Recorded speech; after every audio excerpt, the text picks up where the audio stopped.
Hello again.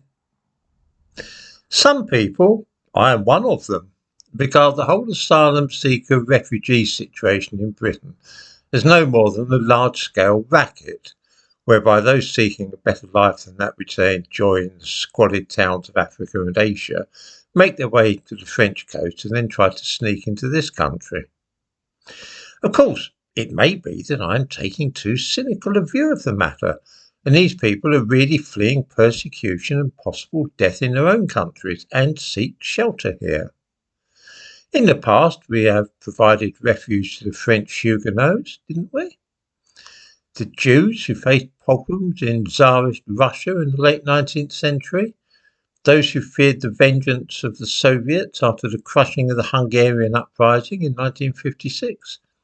How are these modern refugees any different or less worthy of our compassion?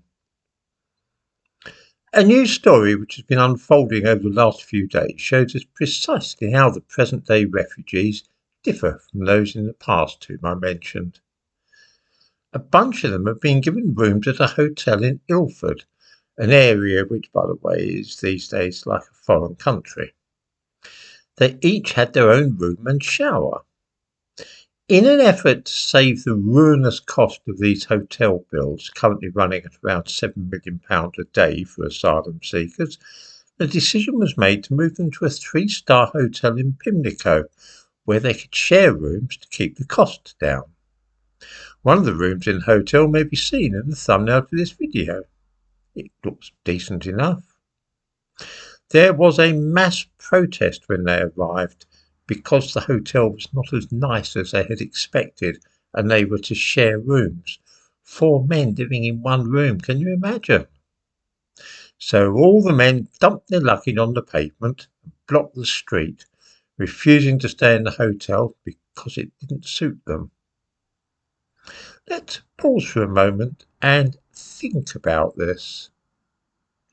These are people who are in theory fleeing from the danger of torture, imprisonment and death, and we have offered them shelter in our country.